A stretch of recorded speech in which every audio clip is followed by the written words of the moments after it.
도피성의 은혜. 여호수아 20장 1절에서 9절 말씀입니다.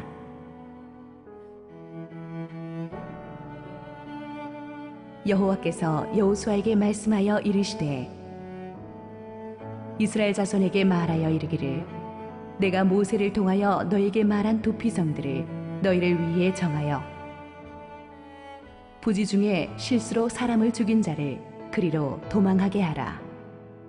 이는 너희를 위해 피의 보복자를 피할 곳이니라. 이 성읍들 중에 하나에 도피하는 자는 그 성읍에 들어가는 문너귀에 서서 그 성읍의 장로들의 귀에 자기의 사건을 말할 것이요 그들은 그를 성읍에 받아들여 한 곳을 주어 자기들 중에 거주하게 하고 피의 보복자가 그의 뒤를 따라온다 할지라도 그들은 그 살인자를 그의 손에 내주지 말지니 이는 본래 미워함이 없이 부지 중에 그의 이웃을 죽였습니다. 그 살인자는 회중 앞에 서서 재판을 받기까지 또는 그 당시 대제사장이 죽기까지 그 성읍에 거주하다가 그 후에 그 살인자는 그 성읍 곧 자기가 도망하여 나온 자기 성읍 자기 집으로 돌아갈지니라 하라 하시니라. 이에 그들이 납달리의 산지 갈릴리 게데스와 에브람 산지의 세겜과 유다 산지의 기럇 아르바 곧 헤브론과 여리고 동쪽 요단 저쪽 루벤 지파 중에서 평지 광야의 베셀과 갓 지파 중에서 길르앗 라목과 므낫세 지파 중에서 바산 골란을 구별하였으니 이는 곧 이스라엘 모든 자손과 그들 중에 거류하는 거류민을 위하여 선정된 성읍들로서 누구든지 부지 중에 살인한 자가 그리로 도망하여 그가 회중 앞에 설 때까지 피의 보복자의 손에 죽지 아니하게 하기 위함이라. 할렐루야. 우리 하나님께 감사와 영광의 박수를 올려드리겠습니다. 우리 함께 기도하시고 하나님 말씀 듣겠습니다. 사랑하는 아버지, 귀하신 주님의 임재를 갈망해서 이 자리에 나온 사랑하는 성도들을 축복하옵소서. 오늘도 주님 은혜로운 말씀을 주실 때 부족하기 짝이 없는 종은 온전히 뒤에 감추시고 오직 우리 주님 큰 영광 받으시옵소서. 예수님 이름으로 기도했습니다. 아멘. 그리스 옆에 붙은 나라 알바니아 북부에서는 아직까지도 끝없는 복수를 하는 가문들 간의 피비린내 나는 싸움이 계속되고 있다고 합니다. 이곳에는 국가의 법률과는 별도로 수백 년간 민간에서 국법보다 더 엄격히 지켜져 오는 복수의 법칙 카눈이 있습니다. 이 카눈에 따르면 가문의 명예 유지를 삶의 최우선 순위에 놓고 이를 지키기 위한 규율을 이렇게 규정하고 있습니다. 가문의 더럽혀진 명예는 반드시 피로 씻어내야 한다. 이를 위해서 흐른 피는 다시 피로 보복해야 한다. 명예를 더럽힘 당하고 회복하지 못하는 자는 남자의 세계에 낄 수가 없다. 그러나 자신의 집에 도망가 있는 자를 죽여서는 안 된다. 이 무서운 카눈의 관습이 공산 통치 시절에는 이 공산 독재 정부의 철권 통치 때문에 잠시 수그러들었다가 공산주의가 무너진 이후 위축된 공권력과 확대된 자유의 틈새를 뚫고 다시 불길처럼 확산되기 시작했다고 합니다.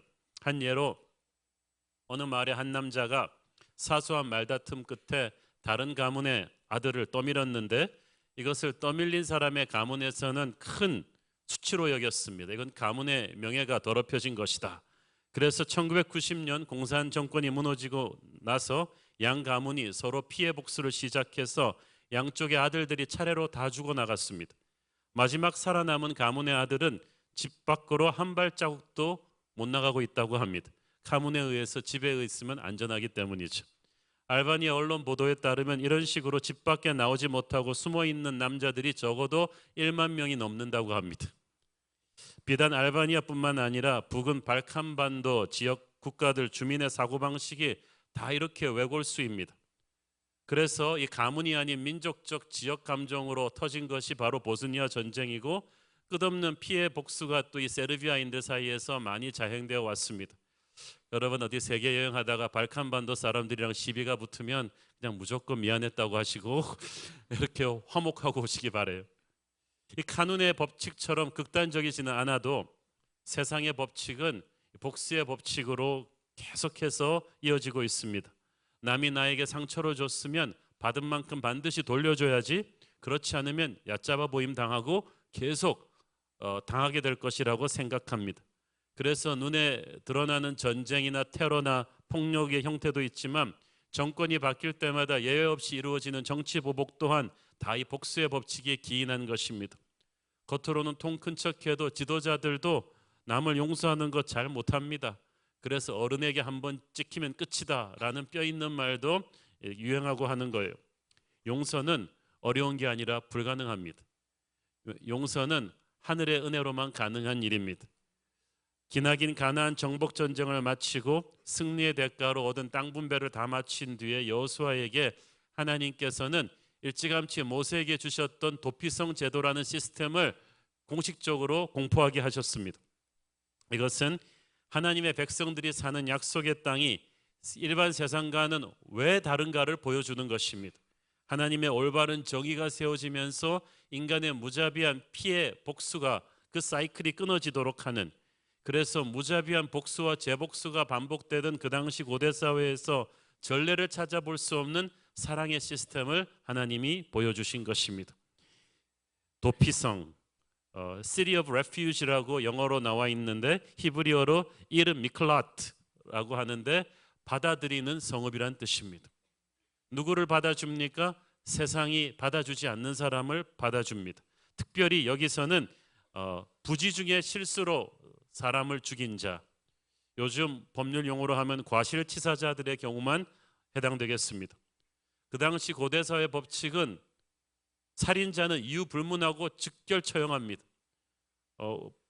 누가 시키는 것도 아닌데 내가 가까운 사람이 누가 죽었다 그러면은 감정 때문에 눈이 뒤집혀서 살인자도 죽이고 살인자 일가 친척까지 막 다 죽이는 무자비한 피해 복수를 했던 시대거든요. 어느 문명 어느 나라든 상관이 없었습니다. 그런데 하나님께서는 약속의 땅에서는 그래서는 안 된다고 하십니다. 도피성이란 다른 성에서 받아들일 수 없는 그런 자를 받아들이는 곳입니다. 이 도피성의 법칙은 모두에게 평등하게 적용되었습니다.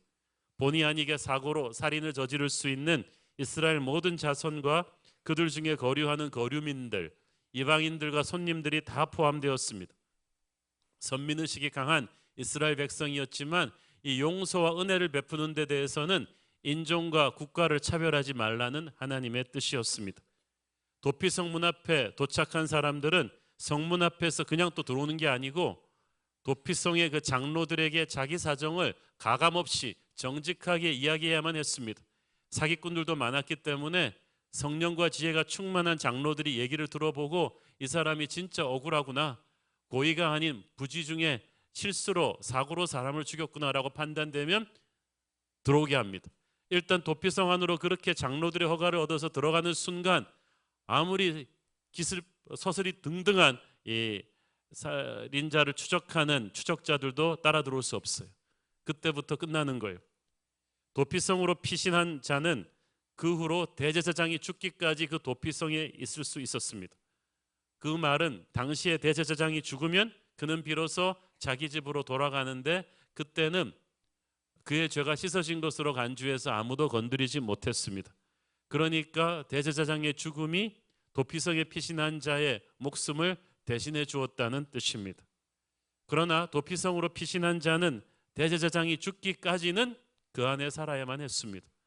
아무리 부지 중에 사람을 죽였다고는 하나 그 죄가 크기 때문에 회개와 참회의 시간을 가져야 된다는 뜻입니다.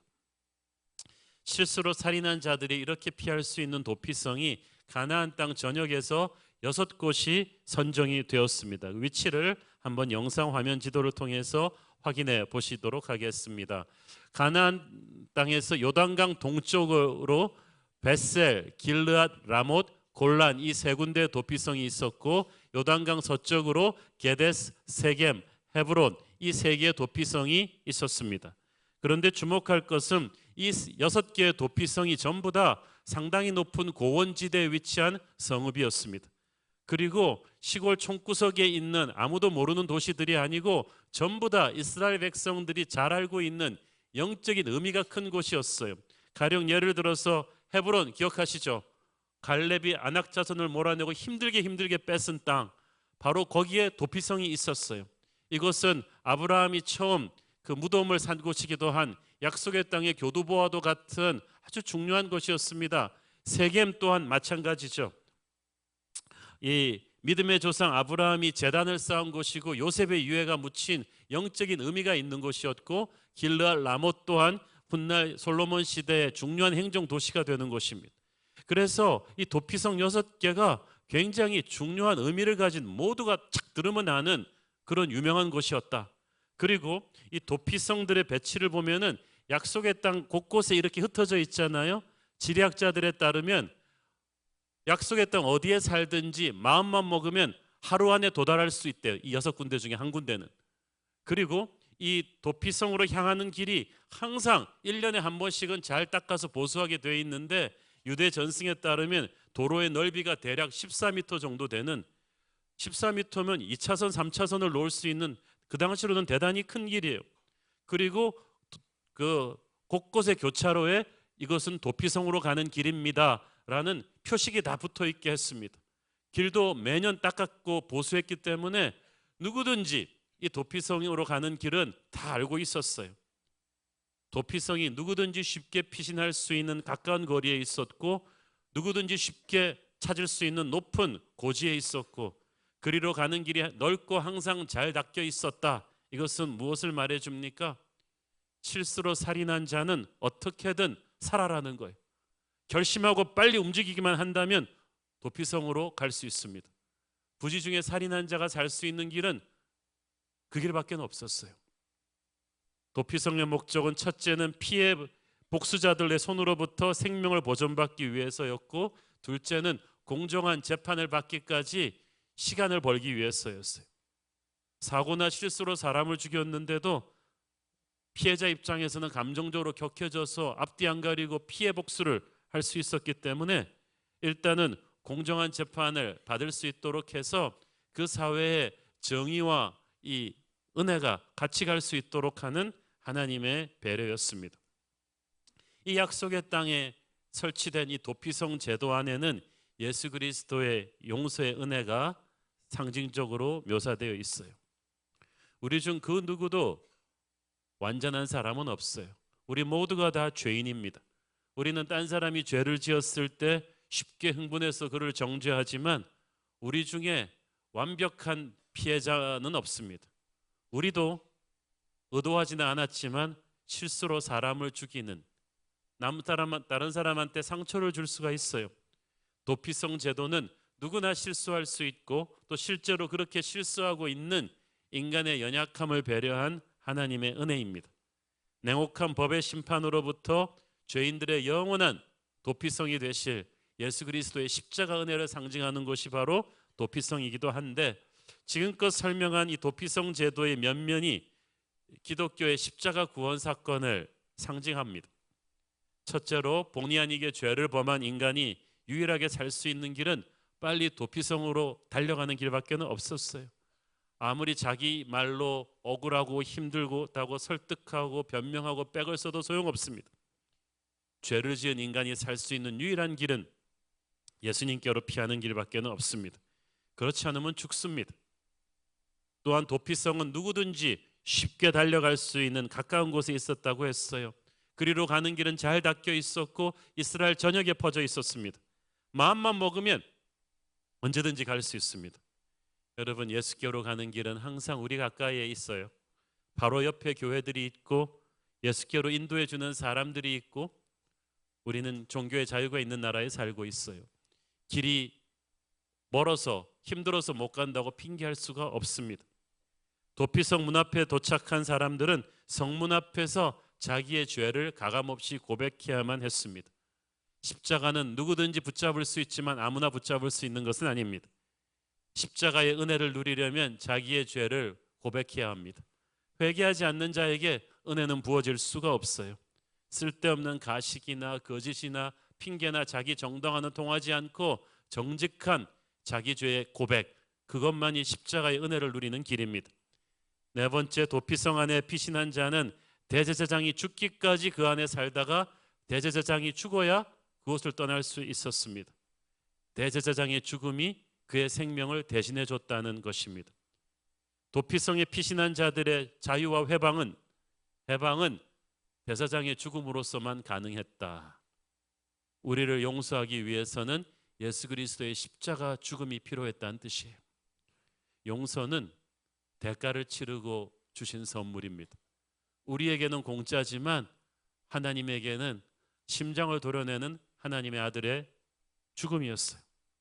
이 사실을 우리가 숙지하는 것이 왜 중요합니까? 도피성이 결코 죄를 가볍게 보거나 거룩의 중요성을 부정하는 게 아니라는 뜻이에요. 죄를 지은 자는 반드시 도피성 앞에 장로들 앞에서 정직하게 죄를 고백해야만 됐고, 대제사장의 죽음이 아니면 도피성 밖으로 나갈 수가 없었어요.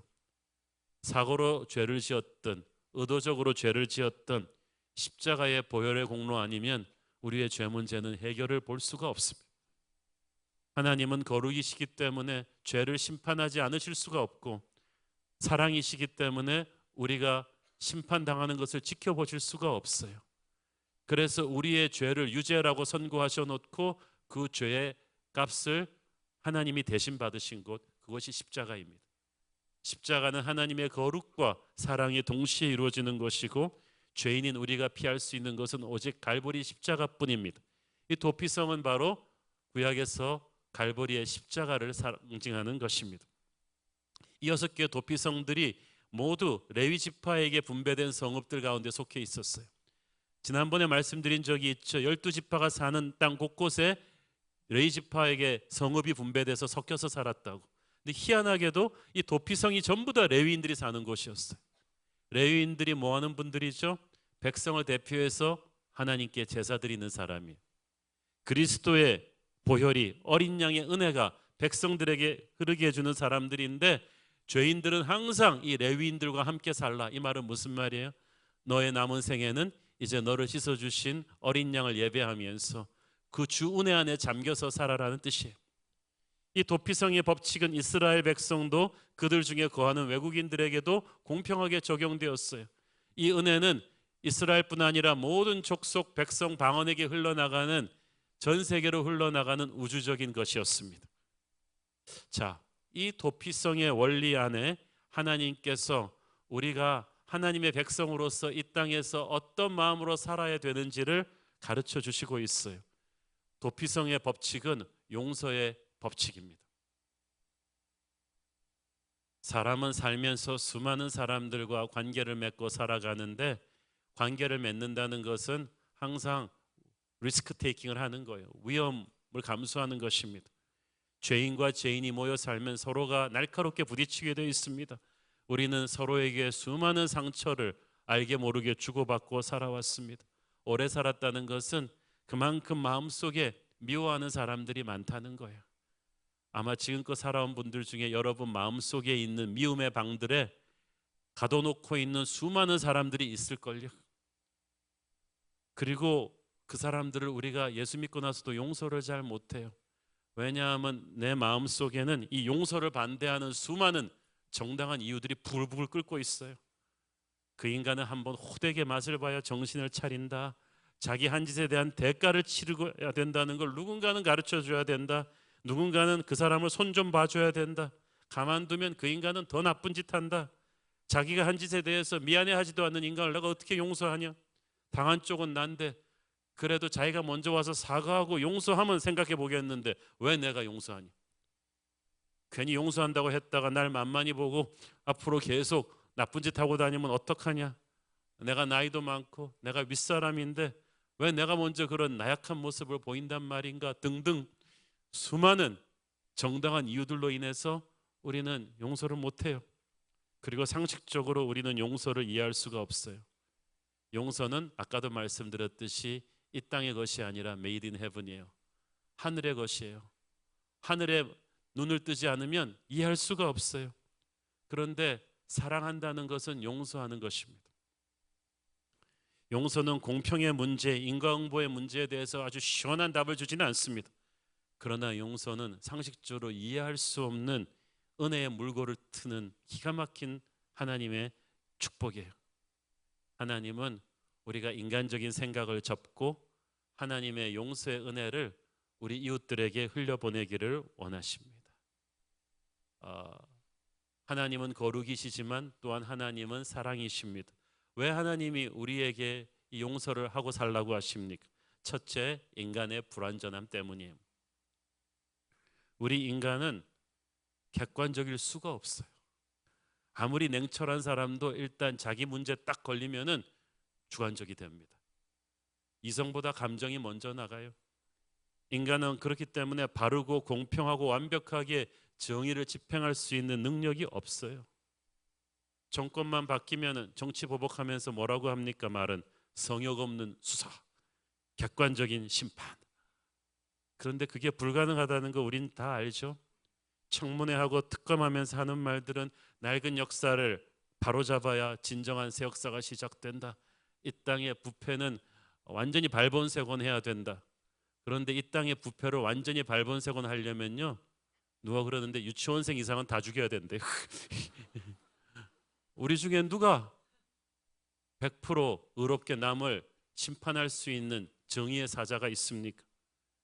사실 한 번도 우리는 그렇게 낡은 역사를 바로잡은 적이 없었어요. 보수가 집권할 때도 진보가 집권할 때도 마찬가지입니다. 왜? 보수건 진보건 우리의 죄성이 우리의 심판을 불완전하게 만들기 때문입니다. 정의라는 이름으로 사실상 우리는 복수하고 있는 거죠. 분풀이하고 있는 것입니다. 우리는 감정적이라서 앞뒤 안 가리고 일단 우리에게 힘이 주어지면 우리에게 상처를 준 사람을 몇 배로 부수고 봅니다. 그런데 그게 정의입니까? 정의 사회가 구현되었습니까? 돌팔이 의사가 수술하고 나면 항상 후유증이 있어요. 불완전한 우리 인간이 정의를 집행하고 나면 반드시 역사의 후유증이 있습니다.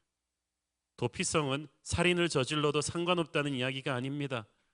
정의는 오직 하나님이 집행할 수 있다는 것을 우리에게 알려주는 것입니다. 하나님은 악을 심판하십니다. 하나님의 때 하나님의 방법으로 반드시 심판하시는데 내가 정의의 칼을 휘둘러야 된다는 것은 하나님 못 믿겠다는 거예요. 하나님의 목적은 복수가 아니라 회복이거든요. 우리가 하나님의 눈으로 우리와 이웃을 다 보면은요, 사실 우리가 함부로 칼 못 휘두릅니다.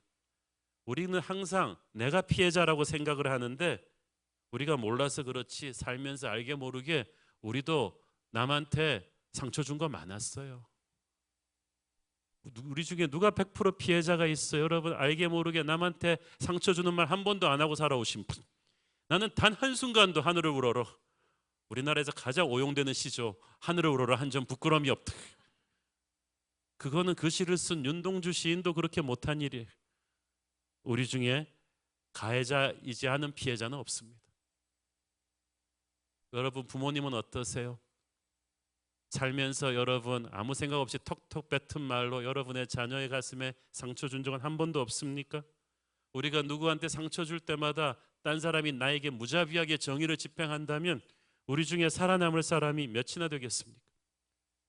오직 용서만이 이 세상을 끝없이 무섭게 만들고 있는 이 복수와 재복수의 사이클을 스톱시킬 것입니다.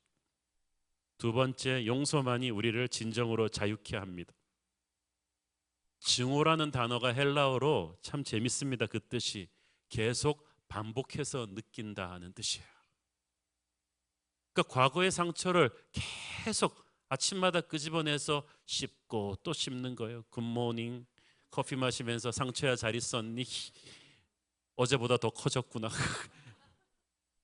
근데 우리가 그 상처를 계속 씹으면서 증오심을 키우면서 날려보낸 증오의 화살이 내가 싫어하는 그 사람만 부수는 게 아니에요. 그 주위의 사람들한테까지 다 그 악영향을 미치고 그 악영향은 돌고 돌아서 반드시 언젠가는 내 등 뒤에 꽂힐 것입니다.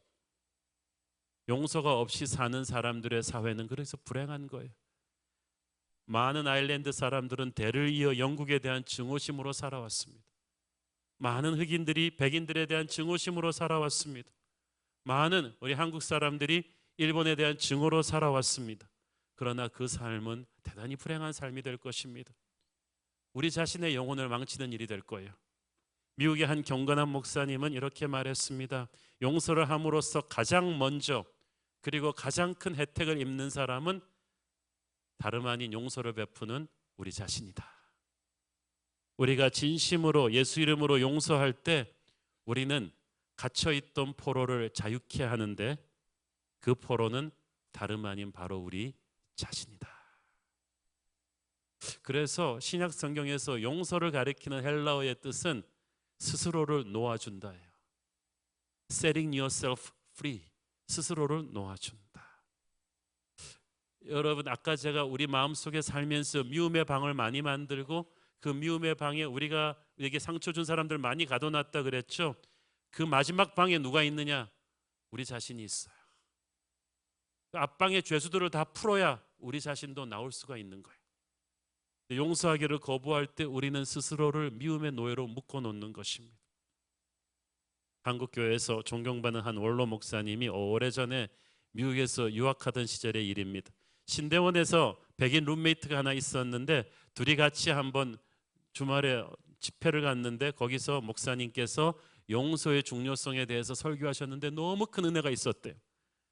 그래가지고 돌아와서 우리가 어떻게 삶에서 이걸 실천할까 그러고 있는데 그 다음날 그 백인 룸메이트가 큰 칠판을 사서 딱 붙여놓더래요. 그리고 그 칠판에다가 수많은 사람들의 이름을 쓰더래요. 그리고 나서 매주 한 번씩 나가가지고 환한 얼굴로 돌아와가지고는 또 한 이름 지우고 또 그 다음 주에 나가서 또 환한 얼굴로 돌아와서 또 한 이름 지우고 마지막 이름을 지우는 그날 이 백인 룸메이트는 하늘을 우러러서 하나님 감사합니다. 눈물에 글썽한 얼굴로 소리쳤습니다. I am finally free. 이제 나는 마침내 자유했다. 그 이름들은 그 백인 룸메이트의 용서 증오의 방에 갇혀있던 그 수많은 사람들의 기억이었어요. 그래서 예수님께 힘을 달라고 기도하면서 주말마다 나가가지고 한 명씩 가서 화해한 거예요. 그리고 지우고 또 돌아오고 지우고 또 돌아오고. 사랑하는 여러분, 용서만이 우리의 영혼을 새처럼 자유롭게 할 것입니다. 마태복음 18장 35절 너희가 각각 마음으로부터 형제를 용서하지 아니하면 나의 하늘 아버지께서도 너희에게 이와 같이 하시리라. 물론 이 말을 문자 그대로 받아서 너 용서 안 하면 하나님도 용서 안 해. 그게 아니고 하나님은 이미 십자가에서 우리의 사랑을 용서해 놓으셨어요. 용서는 선물인데 문제는 우리가 용서를 하지 않으면 하늘 아버지의 크신 용서를 우리가 누리지 못하는 거야. 아무리 물이 콸콸 쏟아져 나와도 수도관에 밸브를 잠궈 놓으면은 이걸 우리가 받아 쓸 수가 없듯이 하나님의 십자가의 용서의 은혜가 여기 있는데 우리가 누리지 못하는 것은 형제를 미워하기 때문이에요. 그러면 우리는 미움의 노예가 되어버리고 세상에 마귀가 그렇게 잘 데리고 놀 수 있는 사람이 없어요. 미움의 노예가 된 사람처럼. 용서는 미움으로부터의 자유, 과거로부터의 자유, 내게 상처를 입힌 사람들로부터 자유하는 것입니다. 많은 경우 우리가 용서를 주저하는 건 상대가 어떻게 나올까 하는 두려움 때문이죠. 특히 우리가 원하는 것은 그가 자신의 잘못을 인정하는 거죠. 그래서 내가 용서를 베풀면 환상적인 시나리오는 저쪽도 같이 감동받아서 같이 통곡하며 회개하고 자기 잘못도 많다고 하면서 변할 줄 알았는데 전혀 변하지 않으면 이거는 민망하게 이게 내가 그게 뭐냐는 거죠. 그래서 못해요. 그러나 그런 생각 자체가 상대방에게 내 마음을 지배하는 통제권을 준 거예요. 자, 인생에서 내가 어쩔 수 없는 걸 가지고 괴로워하면 안 돼요. 내 자신의 결단으로 변화시킬 수 있는 건 내 자신이지 상대가 아니에요. 상대를 변화시킬 수 있는 건 하나님이 하실 일이지 내가 할 수 있는 일이 아니에요. 내가 어쩔 수 없는 거예요. 그러므로 상대방이 변하기까지 내 마음을 풀지 않겠다. 이거는 그 사람한테 내 삶을 좌지우지할 권리를 내어주는 것입니다. 용서란 상대가 어떻게 나오건 상대방이 내 용서를 받아들이든 않든 내가 하나님 앞에서 내 마음속에서 상대방의 잘못을 삭제해버리기로 선포하는 거예요. 중요한 건 그리고 내가 나사렛 예수의 이름으로 내 마음의 미움의 방에서 그 사람을 내보내는 거야. 더 이상 그에 대한 정죄를 하지 않는 것입니다. 그걸 그 사람한테 꼭 가서 말할 필요도 없어요. 여러분이 마음에서부터 그렇게 선포하면 돼요. 그리고 그가 내 용서를 받아들이기까지는 하나님의 손길에 맡겨야죠. 그러나 적어도 이 선포의 결단으로 우리는 영적인 자유함을 누릴 수가 있습니다. 세 번째로 오직 용서만이 악인의 참된 참회와 변화의 문을 열 수 있습니다. 프랑스 최고의 문인 빅토르 휴고의 유명한 소설 레미제라블을 우리가 너무나 잘 알고 있지 않습니까? 배고파서 엉엉 우는 조카들 주려고 빵 하나 훔친 죄로 감옥에 들어가서 19년 동안이나 무서운 중죄수 감옥에서 썩어야 했던 장발장. 그는 사회에 대한 아주 불같은 증오와 원망으로 똘똘 뭉쳐 있었습니다. 초록한 그가 갈 곳 없이 헤매던 있는데 아무도 맞아주지 않았습니다. 무려 나흘 동안을 거리에서 헤매던 그를 따뜻하게 맞아준 주교가 있었죠. 그는 따뜻한 음식을 먹고 좋은 침대에서 잠을 잘 수 있도록 장발장을 대접해 주었습니다. 그런데 장발장이 은혜를 원수로 갚죠. 사제관에 있던 은접시를 보니까 자기가 감옥에서 일해서 모은 돈보다 몇 배는 더 받을 수 있겠으니까 훔쳐서 도망갔어요. 다시 잡혔어요. 전과자가 출소하자마자 다시 잡혔으니까 뭐 이제 평생 감옥형입니다. 이 경찰이 이 사람을 쥐어박으면서 끌고 현장 확인을 위해서 사제관으로 다시 돌아옵니다. 이 사람은 끌려와서 감히 주교를 쳐다보지도 못하고 벌벌 떨고 있는데 그 주교가 뜻밖의 반색을 하면서 말하죠. 정말 잘 돌아오셨어요. 내가 은초 때까지 넣어드렸는데 왜 접시만 갖고 갔어요? 그 말을 듣는 순간에 경찰은 맥이 빠져서 돌아가 버렸고 장발장은 감히 주교의 눈을 쳐다보지도 못하고 울면서 서 있었습니다. 이때 주교가 말하죠. 실제로 그 은초대로 쥐어주면서 말합니다. Never forget this moment. 당신은 절대 이 순간을 잊어서는 안 된다. Your life has been redeemed by somebody else. 너의 삶은 누군가에 의해서 다시 되찾아 준 것이다. Your life does not belong to you anymore. 너의 삶은 더 이상 네 자신에게 속한 것이 아니다. You belong to God. 이제부터 당신은 하나님께 속했다. 당신은 이제 이것들을 가지고 가서 팔아서 정직한 사람으로 새 출발하시오. 하나님의 사람으로 새 출발하시오. 그 어떤 것으로도 변화시킬 수 없던 증오의 사나이 장발장이 그때 그 주교를 통해 하나님의 사랑을 느낍니다. 은혜를 원수로 갚은 자기를 용서한 그 사랑을 받고 그는 참회하면서 새 사람이 되죠. 그래서 훗날 한 도시의 시장도 되고 많은 사람을 돕고 죽어가는 창녀가 남긴 코제트라는 아이도 키우는 그런 완전히 달라진 인생을 삽니다. 여러분, 세상은 살벌하게 복수와 재복수로 점철되어 있으면서 정의라는 이름으로 포장합니다. 그러나 인간은 그렇게 정죄하고 비판하고 심판해서 변하지 않습니다. 오직 하늘의 사랑에 근거한 용서만이 장발장을 변화시킬 수 있고 우리 모두를 변화시킬 것입니다. 네 번째, 용서할 때 우리는 비로소 하늘아버지의 마음을 이해하게 됩니다. 우리가 언제 십자가를 이해합니까? 남을 한번 용서해 보려고 할 때, 마음에 분이 가득 찰 때, 나의 앞길 막는 친구를 용서하려 할 때. 여러분, 저도 목사로서 가장 설교하기 힘든 것이 용서의 본문이에요. 강해 설교만 아니면 피해가고 싶은, 우리 몸속의 모든 것이 치를 떨며 이 용서를 막습니다. 대개 오늘 찬양 가사처럼 우리에게 상처를 주는 건 우리 가까운 친구예요. 가까운 가족이에요. 북한의 김정은이 여러분에게 상처를 주었습니까? 여러분을 잠 못 이루게 분노에 떨게 하나요? 아니잖아요. 바로 내 가족이, 내 친구가 내 신뢰를 저버리고 정 주고 사랑 주고 돈 주고 마음 주고 다 준 사람이 우리를 사기치고 도망가고 때리고 뒤에서 거짓 소문을 퍼뜨립니다. 그러고도 뻔뻔하게 잘 살고 있어요. 어떻게 용서하겠습니까? 용서할 수 없는 사람을 용서하려고 할 때 느끼는 그 고통, 그것이 바로 우리를 용서했던 주님의 십자가의 고통인 줄로 믿습니다. 그래서 용서는 사람의 얼굴을 보고 하는 게 아니고 십자가를 바라보면서 하는 거예요. To forgive is to die. 용서는 곧 죽겠다는 의지라는 말이 있습니다. 용서하면서 우리는 우리의 힘으로는 이게 불가능하다는 걸 알게 되면서 하늘의 능력을 다운로드하는 수밖에는, 십자가의 은혜를 끌어와서 하는 수밖에는 수가 없다는 것을 알게 되죠. 그래서 십자가의 은혜의 크기와 넓이와 높이가 얼마나를 깨달게 되면서 하나님이 나를 결코 쉽게 용서한 것이 아닌가를 깨달으면서 오직 주 십자가 은혜에 잠긴 사람만이 이 용서를 할 수 있다는 것을 알게 됩니다. 용서하려고 노력하지 말고 은혜를 받으십시오. 그러면 어느 순간에 용서하고 있는 자신을 발견하게 될 것입니다. 하나님께서 약속의 땅 곳곳에 도피성이 있게 하셨습니다.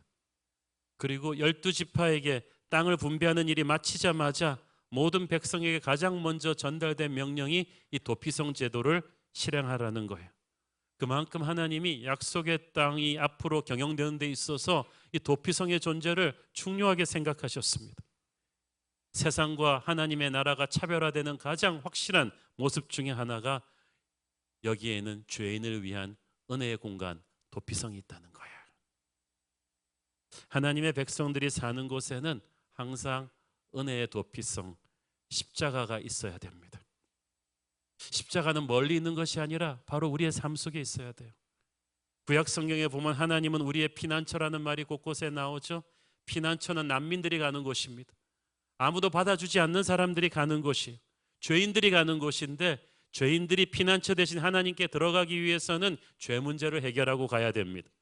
예수의 십자가가 바로 그 죄 문제를 해결해 주는 것이고, 약속의 땅 도피성에는 과실치사자들만 들어가지만 주님의 십자가는 의도적으로 죄를 지은 악인들도 회개하면 들어갈 수 있는 은혜의 바다입니다. 그 예수님의 사랑을 체험한 사람들은 이제 그 십자가 사랑을 자기 삶 안에도 곳곳에 심어놓고 살아야 합니다. 첫째, 여러분의 가슴 속에 이 은혜의 도피성을 만드십시오. 그 은혜의 도피성에서 그 은혜를 누려야 될 사람은 자기 자신입니다. 많은 사람들이 자기 자신에게 너무 가혹합니다. 자기가 저지른 실수, 잘못 이런 걸 용서하지 않습니다. 난 죽어야 돼, 난 안 돼. 자학하지 마십시오. 여러분은 주 은혜로 살아난 사람입니다. 너무 완벽주의로 자기는 다 잘해야 된다고 생각하지도 마십시오. 여러분은 자기 자신을 볼 때 은혜로 그만하면 됐다고 덮어주십시오. 우리 주님이 덮어주시는데 자기 자신을 용서하세요. 그리고 여러분의 가정 안에 십자가에 근거한 은혜의 도피성이 있기를 바랍니다. 어떤 가정은 정말 너무 은혜가 없어요. 아빠가 애가 1등 못할 수도 있지, 성적표 좀 안 좋으면 그냥 벌을 주고 딴 거 하지 말라 그러고, 왜 이렇게 살벌해요? 아빠 자기도 완전하지 못하면서. 부모는 자녀들에게 은혜의 눈으로 보시고, 자녀들도 너무 부모를 예리하게 보지 마십시오. 부모도 인간입니다. 남편과 아내는 서로를 볼 때 예수의 은혜로 적당히 속아주고 좀 봐주십시오. 은혜의 도피성이 있어야 가족이지, 서로 완벽해야 되면 숨막혀서 거기서 어떻게 삽니까? 여러분의 직장에도 은혜의 십자가가 항상 흘러가기를 바랍니다. 여러분 너무 무시무시한 완벽한 보스 되지 마세요. 직원들을 너무 이렇게 노예처럼 몰아붙이지 마세요. 여러분들 실수하면서 왜 직원들의 실수는 용서해 주지는 못합니까? 거룩을 타협하라는 이야기가 아니라 자기도 은혜 받은 죄인임을 알고 여러분의 직장 안에도 사회 안에도 은혜가 있어야 돼요. 교회도 그렇습니다. 거룩을 타협하라는 게 아니라 서로의 연약함을 품어줄 수 있어야 그 교회예요. 한국 교회가 문제가 많다고 해서 요즘 개혁해야 된다고 부르짖는 사람들 많습니다. 사회 언론보다 한 발 더 앞서서 막 같은 크리스찬들끼리 다른 교회를 공격하는 분들을 보면서 제가 안타까워하는 것은 옳은 말을 하시는데 너무 사납게 한다는 거예요. 자기는 깨끗합니까? 우리는 한 몸이 아닙니까? 왜 형제의 눈에 들보는 보면서 자기 눈에 있는 티끝을 회개하지 않습니까? 용서와 은혜가 없이 서로 날카롭게 비판하고 정죄하고만 하고 있으면 한국 교회는 갈 길을 잃어버릴 것입니다. 그 살벌해진 한국 교회 안으로 어떤 세상 사람들이 은혜를 찾아 들어오겠습니까? 우리가 자주 부르는 찬양 중에 교회를 교회되게라는 CCM 찬양이 있어. 이따 봉헌송 때도 부를 거예요. 교회가 교회되는 길은 세상에 없는 용서와 은혜가 흐르게 하는 것입니다. 그래도 교회 와서는 숨 쉴 수가 있어야죠. 내가 잘못한 건 알겠는데 교회에는 십자가 은혜가 있어야죠. 골로새서 3장 13절 읽습니다. 누가 누구에게 불만이 있거든 서로 용납하여 피차 용서하되 주께서 너희를 용서하신 것 같이 너희도 그리하고. 서로 용납하고 피차 용서하란 말은 무슨 말이에요? 우리는 100% 우리가 피해자라고 생각하는데 하나님 보시기에는 너는 반은 피해자고 반은 가해자다. 우리 모두가 서로 용서해 주고 용서받아야 될 불완전한 존재들이다. 주께서 너희를 용서하신 것 같이 하라. 그 말은 무슨 말이에요? 너희 힘으로는 용서를 못할 것이니 십자가의 은혜를 빌려라. 주님의 은혜를 붙잡고 하라는 거예요. 여러분, 용서할 수 있는 건 힘인데 힘은 십자가에서 나옵니다. 정말 그래야 되는 줄 알면서도 목사인 저부터 다른 사람 용서하는 거 너무 어려워요. 그래서 용서는 어려운 게 아니라 불가능한 것이고 십자가의 보혈에 잠긴 사람만이 할 수 있는 것입니다. 오래전에 한 착한 집사님이 저한테 울면서 상담한 적이 있습니다. 이분의 남편은 목사인 제가 보기에도 정말 못된 인간이에요. 평생 술과 도박에 찌들어가지고 툭하면 아내를 때리고 아이들 때리고 집안 가정 다 탕진하면서 예수 믿는다고 아내를 툭하면 발로 차는 그런 못된 사람이에요. 제가 그 사정을 너무나 잘 알아요.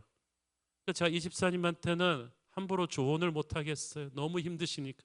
그 집사님이 이렇게 푸념하셨어요. 목사님, 잘못하긴 그 사람이 잘못했는데 주님이 용서는 나보고 하라 그러시네요. 저도 그 심정을 너무나 잘 이해하기 때문에 뭐라고 말은 못하고 같이 손잡고 울다가 저는 그렇게 말했습니다. 그건 집사님이나 제가 십자가 은혜에 먼저 잠겼기 때문이 아니겠습니까? 더 주님의 음성을 잘 듣기 때문이 아니겠습니까? 용서는 십자가 은혜에 잠긴 사람이 먼저 하는 것 같습니다. 그래요. 용서는 우리의 의지로 하는 게 아니라 십자가의 은혜에 근접해서 그 힘으로 하는 것입니다. 사람 보면서 절대 용서 못합니다. 십자가 보면서 합니다. 그래서 예수님을 만나지 못한 사람은 하늘의 용서를 베풀 수가 없어요. 그러나 하늘의 용서를 체험한 사람은 이제 나의 앞길 막는 친구를 용서할 수가 있습니다. 그 엄청난 정복 전쟁을 치르고 그 수많은 위기들 다 극복하고 나서 여호수아에게 주신 마무리 작업, 약속의 땅을 경영하는 마침표 경영 철학, 그것은 은혜의 도피성을 곳곳에 만들라. 젖과 꿀이 흐르는 물질적으로 풍성한 땅이라서 약속의 땅이 아니라 하나님의 은혜가 흐르기 때문에 약속의 땅인 거예요. 여러분의 마음속에 예수 십자가의 용서가 흐르는 은혜의 도피성이 있기를 바랍니다. 본의 아니게 잘못한 사람들이 다시 와서 시작할 수 있는 곳, 용서를 받고 다시 시작할 수 있는 곳, 그 용서받아야 될 사람들 중에 여러분 자신도 포함되어 있다는 것, 그것을 우리가 알아야만 합니다. 그래서 우리 크리스찬들이 우리 마음속에 있는 미움의 방에서 예수의 은혜에 근거해서 사람들을 다 내보내고, 그리고 그 용서의 사랑을 우리의 가정으로, 우리의 직장으로 흘려보낼 때 이 민족의 역사는 달라질 것입니다. 온 나라가 너무나 많은 증오와 보복과 분열로 지쳐 있습니다. 교회가 예수의 십자가의 은혜를 이 고난의 역사 속으로 흘려보내지 않는다면 우리에게는 미래가 없습니다. 사랑하는 여러분, 오늘 여러분 안에서 용서의 은혜가 흘러날 것을 믿습니다. 축원합니다. 기도하겠습니다. 사랑하는 아버지, 은혜를 감사합니다. 이 시간에 우리 마음의 속에 있는 미움의 방에서 가둬놓았던 수많은 용서하지 못했던 사람들을 예수의 이름으로, 성령의 능력으로, 십자가 보혈의 은혜로 내보내기를 원합니다. 내 자신부터 내보내기를 원합니다. 그래서 자유를 체험하게 하여 주옵소서. 교회가 교회되게 하는 길이 바로 그 은혜의 강물이 넘치는 길이라고 믿습니다. 예수님 이름으로 기도했습니다. 아멘.